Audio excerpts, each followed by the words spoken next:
आप जो बना रहे हैं, आप जो निर्माण कर रहे हैं, मैं समझता हूं कलयुग में विश्वकर्मा कुछ प्रकृति से जुड़ा ऐसा निर्माण कर रहे हैं ताकि भविष्य की आने वाली पीढ़ियों को कुछ संदेश चला जाए।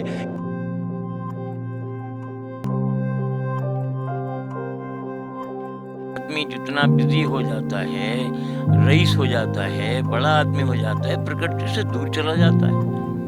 अरे प्रकृति हमसे नहीं है, हम प्रकृति से हैं।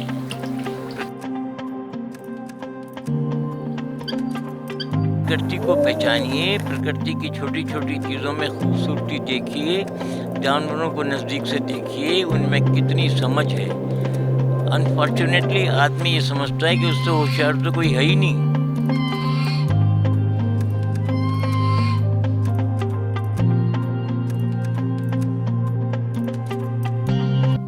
कण कण में तुझे ढूंढा, तेरा पता नहीं, अब तेरा पता चला तो मेरा पता नहीं।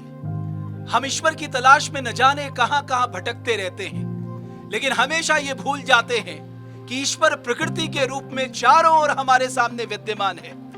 और आज मैं जिस शख्सियत से आपकी मुलाकात करा रहा हूं, वो वैसे तो एक जाने माने प्लास्टिक सर्जन है, पद्मश्री हैं, जिन्होंने सेवा भाव से अपना जीवन गुजारा, लेकिन शायद दुनिया को यह मालूम नहीं कि वो प्रकृति से इतना प्रेम करते हैं कि वो दुनिया के सामने एक ऐसा मॉडल तैयार कर रहे हैं जिस मॉडल को देखकर आप यकीन मानिए, जो लोग भी देश दुनिया से यहाँ आएंगे वो स्वतः प्रकृति से प्रेम करने लग जाएंगे। और वो जो देवत्व की खोज है, ईश्वर की खोज है, मैं समझता हूं उनके मन में यह भाव जग जाएगा कि प्रकृति जो चारों ओर से आच्छादित है, उसी में ही देवत्व का भाव है। मैं आपको मिलाने जा रहा हूं पद्मश्री डॉक्टर योगी एरन साहब से। मेरे पास तो साहब शब्द नहीं है, मुझे नहीं पता शब्दकोश में ऐसा कोई शब्द है जो मैं आपके लिए कह पाऊं, लेकिन मैं सच बताऊं, आप जो बना रहे हैं, आप जो निर्माण कर रहे हैं, मैं समझता हूं कलयुग में विश्वकर्मा कुछ प्रकृति से जुड़ा ऐसा निर्माण कर रहे हैं ताकि भविष्य की आने वाली पीढ़ियों को कुछ संदेश चला जाए। ये कॉन्सेप्ट क्या है डॉक्टर एरन? प्रकृति को पहचानिए, प्रकृति की इज्जत करिए, प्रकृति की खूबसूरती को देखिए, प्रकृति के पास रहिए।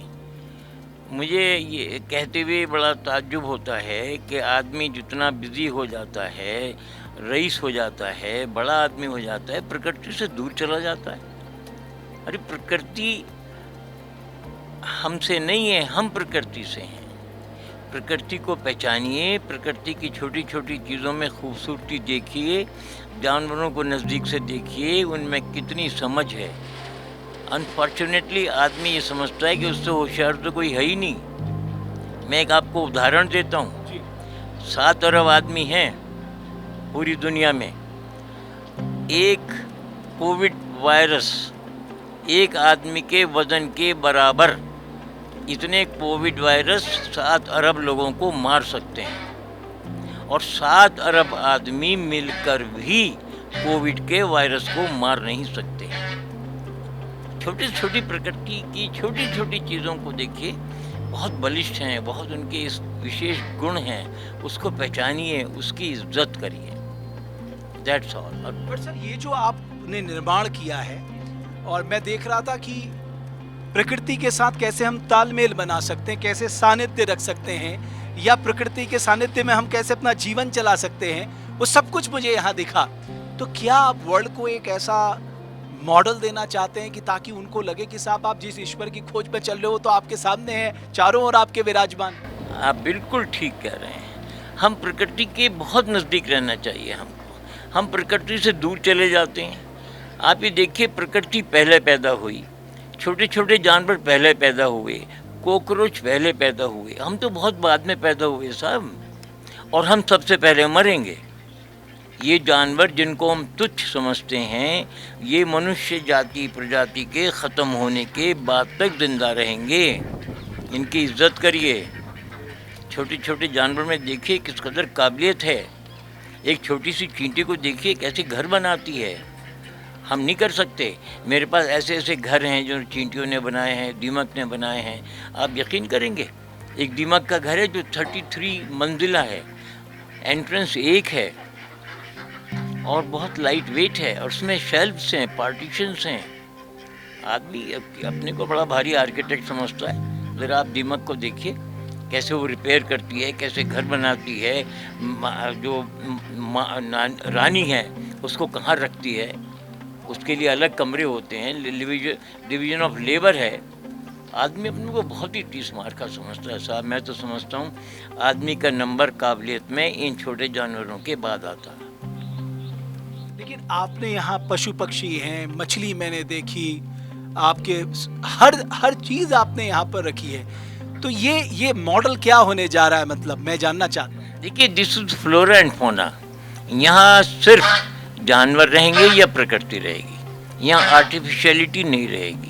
और अगर हमें लाचारी में कहीं रिटेनिंग वाल या पुष्टियाँ बनानी पड़े तो इन दी टाइम टू कम हम इनको कैमोफ्लेज करेंगे क्रीपर से, पेड़ों से। और आप यकीन करेंगे भट्ट साहब कि जो दीवार हमने पेड़ों से बनाई है वो हर साल मजबूत होती है, अकॉस्टिक करती है, फ्रेगरेंस देती है, हर सीज़न में रंग बदलती है और हर साल मजबूत होती है। जो हमारी आरसीसी की वॉल है वो हर साल कमज़ोर होती है और अपना कूड़ा नीचे, प्लास्टर नीचे गिरा देती है, जिसे हमें साफ़ करना पड़ता है। जो हमने पेड़ों से दीवार बनाई है वो पेड़ अपना कूड़ा अपने आप खाते हैं, रिसाइकिल करते हैं और हर साल मजबूत होते हैं, ऑक्सीजन देते हैं। तो मैं तो समझता हूँ प्रकृति को बहुत नज़दीक से देखिए। देहरादून में जहाँ मैं रहता हूँ यहाँ पे कोई ऐसी फैक्ट्री नहीं है, यहाँ स्कूल्स बहुत हैं। हमारे कई प्रधानमंत्री देहरादून में पढ़े हैं।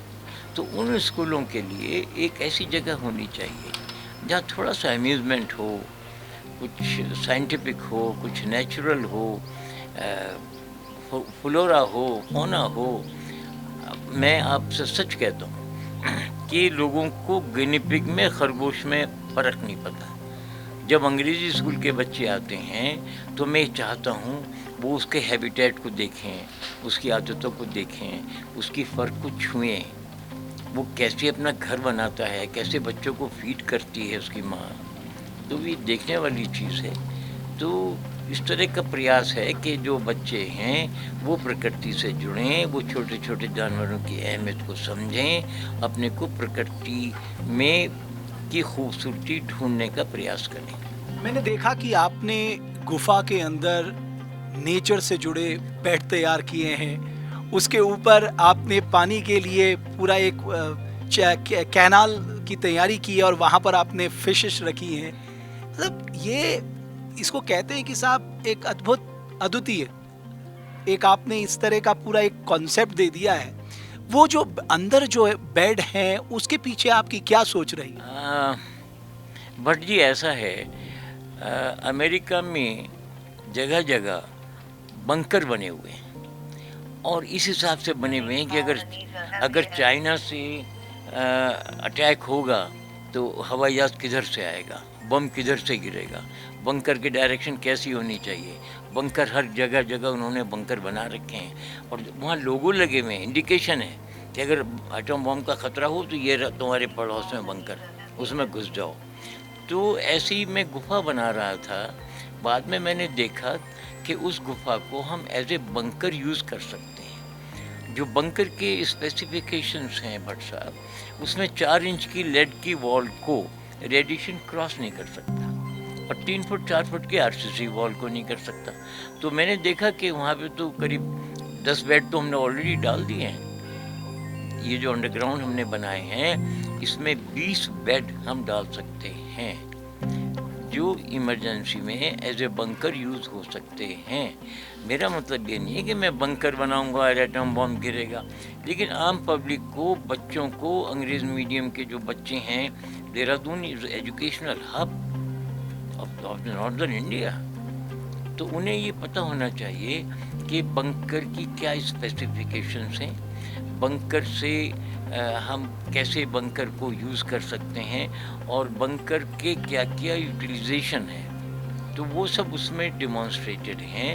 और बंकर में जो रेडिएशन है भट्ट साहब, वो सीधी डायरेक्शन में चलता है। तो हमने इसमें 5 एंट्रेंसेस बनाई हैं, वो सब जिगजैग हैं, रेडिएशन घुस ही नहीं सकता। और 250 पेड़, वुड यू बिलीव बंकर के चारों तरफ 250 पेड़ हैं, बरगद के और पीपल के, विशालकाय। और उसके 250 पेड़ों के बीच में बंकर है, अंडरग्राउंड।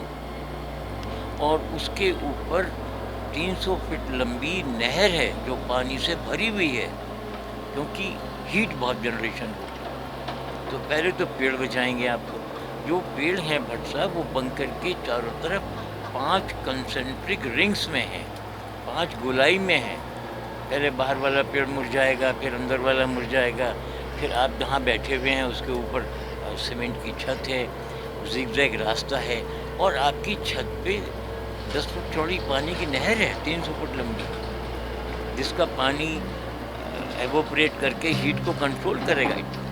जस्ट बाई चांस ये बनाया इस इंटेंशन से नहीं था, लेकिन is coming out very very true bunker, very scientific bunker, very functional bunker. दुनिया को तो ये मालूम था कि आप एक बहुत ही मशहूर जो है प्लास्टिक सर्जन है, उन्हें नहीं पता था कि आपके अंदर प्रकृति का इतना अनन्य भाव छिपा हुआ है। तो ये बचपन से था या धीरे धीरे आपके अनुभव से आपके अंदर आया? मैं अपने ज़िले का बेस्ट आर्टिस्ट रहा हूँ। मैं लखनऊ मेडिकल कॉलेज का बेस्ट आर्टिस्ट रहा हूँ। और अब भट्ट साहब, मैं समझता हूँ कि मेरा कोई मुकाबला करेगा नहीं। जो मैं 40 साल पहले पेड़ लगाए थे, अगर भट्ट साहब आज आप पेड़ लगाएंगे तो जब तक ये 40 साल के आपके लगाए हुए पेड़ होंगे, मेरे तो 80 साल के हो जाएंगे। तो this nobody can imitate this structure. मैं तो बहुत खुश हूँ। एक लास्ट में ये बताऊंगा, एक कंडीशन होती है ऑब्सेसिव कंपल्सिव न्यूरोसिस, कि आदमी लाचार होता है कुछ करने के लिए। मुझे पता नहीं, हो सकता है क्योंकि मैं तो सपने में भी डिज़ाइन करता हूँ। अगर मैं कॉन्शियस लेवल पे करता हूँ तो बात समझ में आती है, लेकिन अगर मैं सपने में भी पेड़ों का डिज़ाइन करता हूँ, ये मेरे हाथ में नहीं है।